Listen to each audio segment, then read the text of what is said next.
Yo qué sé. Praga, De Alemania. Sí, Alemania. no, de Egipto, ¿no? Viene. De Alemania. De alguna parte de Europa, de los... Creo que la iglesia la hacía. Pues de hace muchos años.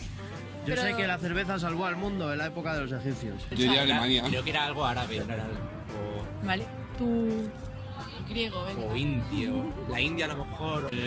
¿Esta cerveza o la cerveza en general? No sé, me suena que es de Medio Oriente o algo por el estilo. Pues no sé, sé que en la península se utilizaba los celtíberos y eso. Vale. Creo que es el origen más, bueno, también en Egipto. Yo diría que Egipto. ¿De Alemania? Del centro de Europa. De Oriente Medio. No sé si era la cebada o era alguna otra gramínea que... Cebada, lúpulo. La cebada, trigo. Ahora mismo cebada, pero no. ¿Cebada? Sí. Cebada. Sí. Un poco más. Trigo. Los esclavos. Hostias, a los egipcios.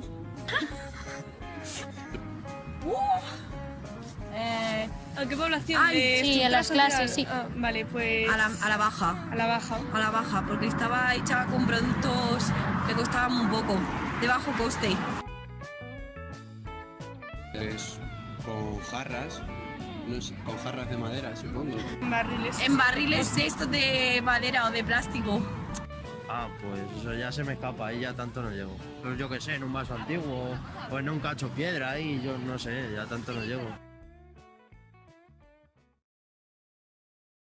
Dentro del amplio tema de la cerveza en la antigüedad, hemos decidido centrarnos en Egipto y su fascinante relación con esta bebida.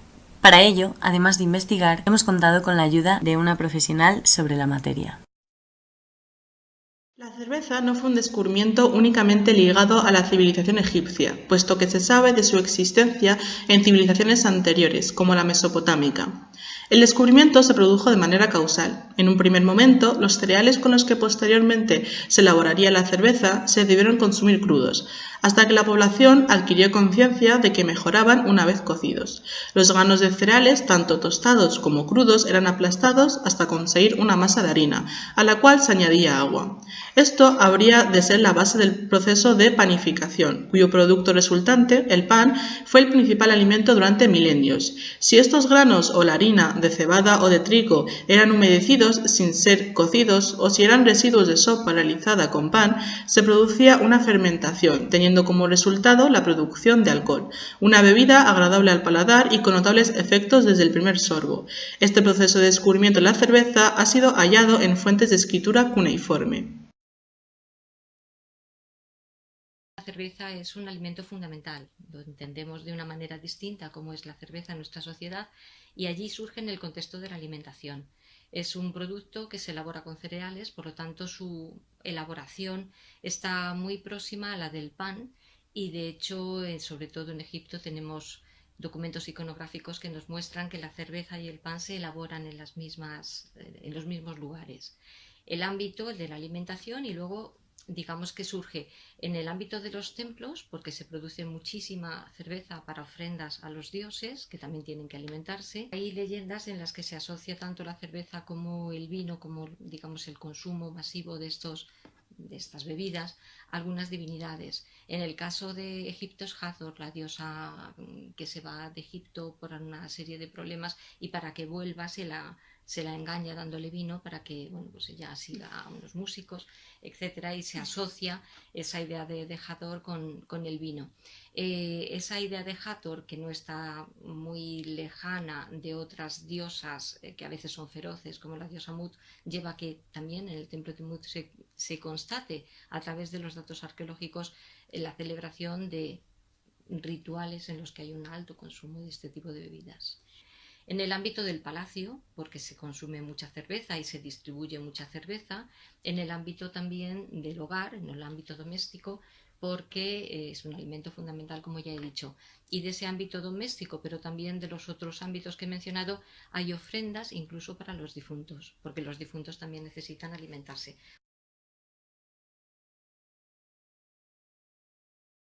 La cerveza en Egipto fue considerada una bebida sagrada y, además de esto, se convirtió en la bebida nacional. No pasaría mucho tiempo antes de que comenzara su comercialización, así como el consumo fuera de las horas de la comida. Tal era la importancia que tuvo que durante el reinado del faraón Ramsés III, en el siglo XIII a.C., era usada como medio de pago, al igual que otros alimentos y especias. De este tema cabe destacar un episodio en el que los trabajadores se llegaron a declarar en huelga por falta de pago, reclamando precisamente que se les otorgaran los productos que les correspondían, siendo esta la primera huelga de la que se tiene noticia en la historia. Además de ser un producto muy apreciado por su sabor, era recomendada también por sus beneficios terapéuticos. Los conocimientos farmacológicos del antiguo Egipto estaban bastante desarrollados y la materia médica estaba dotada de una gran variedad de conocimientos.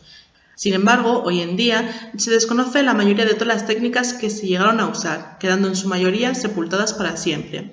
Se han podido identificar tan solo unas pocas plantas como el opio y algunas bebidas alcohólicas, cáñamo y solanáceas. No obstante, a pesar de ello, se sabe que desde el siglo XVIII los tratamientos médicos llegaron a contener hasta un 15% de cerveza o vino. En Egipto no era únicamente una bebida empleada para acompañar las comidas realizadas normalmente 2 veces al día, sino que era un producto de tal importancia que llegó a estar regulado por leyes.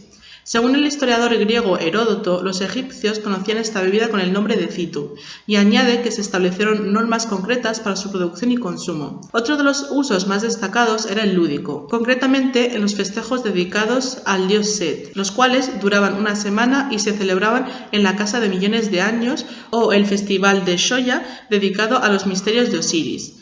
Su consumo también se realizaba en las ofrendas de los muertos, en el que servía para alimentar al Ka durante su viaje al más allá. La cerveza alcanzó un prestigio e importancia como bebida popular mucho mayor que otras bebidas como el vino.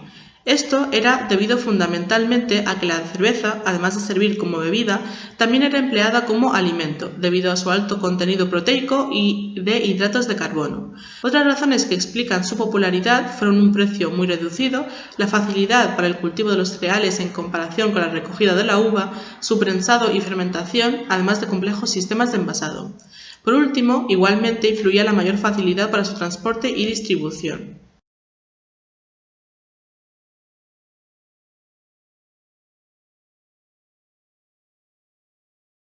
El proceso que sigue la elaboración de la cerveza era largo y complejo. Constaba de 3 procesos distintos: malteado, maceración y fermentación, y se caracterizaba por estar elaborada fundamentalmente a partir de una variedad de trigo conocida como espelta, a la que acompañaba la cebada. Las tintas de barro que las contenían eran marcadas y selladas hasta el momento de su consumo. Los tipos de cerveza podían variar según el porcentaje de alcohol, que cambiaba dependiendo del proceso de fabricación, dando desde los 4 grados hasta los 14.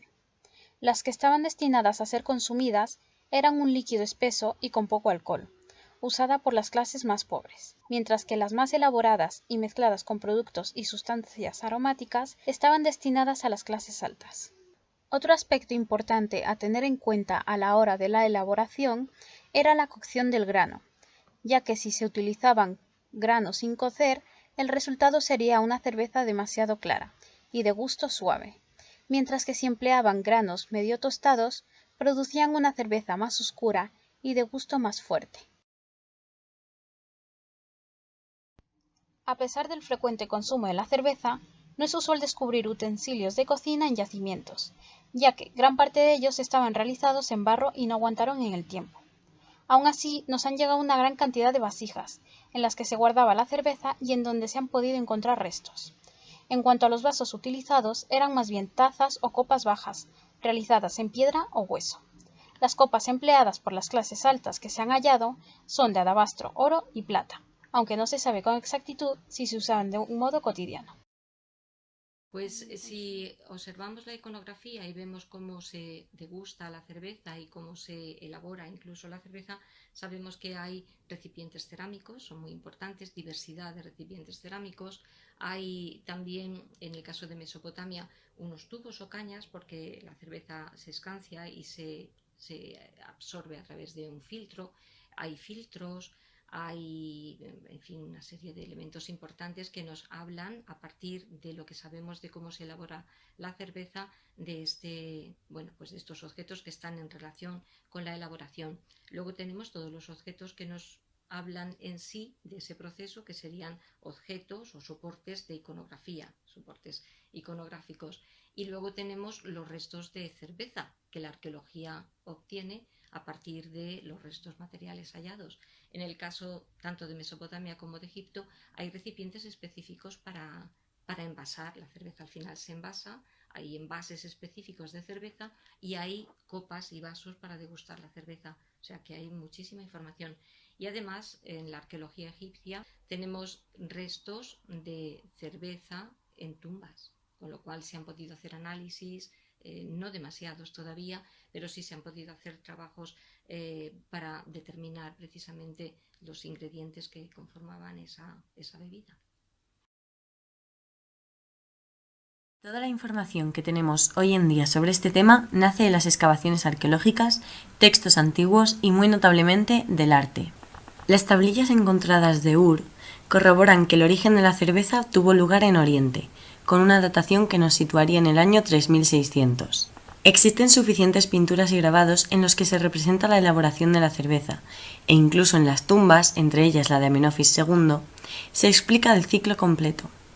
Asimismo, explicaban la realización de las ofrendas, que consistían en cerveza junto con otros alimentos, y las cuales eran obligatorias para la protección de los dioses al difunto. En ocasiones, estos alimentos, una vez pasado el tiempo prudencial, eran consumidos por los sacerdotes del templo. Incluso Ptah-hotep, el visir del rey Sesi en la quinta dinastía, nos explica cómo y con quién se debe beber la cerveza. No te sientes en una cervecería para juntarte con otro mayor que tú, tanto si es joven pero grande por su cargo, como si es anciano por su nacimiento. Toma como amigo a un hombre de tu condición. Además, también contaba cómo poner límite y los peligros sociales que entrañaba su exceso. Si has comido 3 panes y bebido 2 jarras de cerveza y tu vientre no ha satisfecho, domínalo. No te descuides al beber cerveza, no sea que digas algo malo y no sepas lo que has dicho.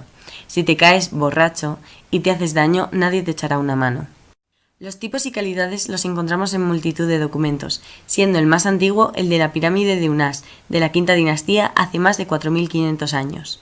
Sin embargo, se han encontrado reseñas de hasta 17 tipos de cerveza diferentes. Si bien sabemos que cada maestro cervecero, denominado factora o nomo, tenían su receta propia, por lo que existieron muchos más tipos. Otra fuente destacada que poseemos son los historiadores griegos, como Heródoto de Alicarnaso, el cual cuenta la cotidianidad de la cerveza en la vida de los egipcios. Nos da en su libro de Bebían vino hecho de cebada, Euterpe 77. Con todo esto, queda clara, una vez más, la importantísima función del arte como fuente de información sobre la historia, siendo un reflejo de la sociedad de aquel entonces. Las fuentes que tenemos para para conocer la cerveza y el uso de la cerveza y la elaboración de la cerveza en estas culturas son muchas. Tenemos fuentes iconográficas extraordinarias, tanto en Egipto como en Mesopotamia, donde se muestra la elaboración de la cerveza, sobre todo en Egipto, pero el consumo de la cerveza en ambas culturas, tanto en las fuentes iconográficas mesopotámicas como en las egipcias. En el ámbito textual, los textos egipcios, desde los más tempranos, los textos de las pirámides, se nos habla de la importancia de la cerveza y de la cerveza, la importancia que tiene para el difunto. Son textos funerarios, los más antiguos que existen, y allí está claramente expresado el valor que tiene la cerveza en el ámbito funerario, en el ámbito del más allá.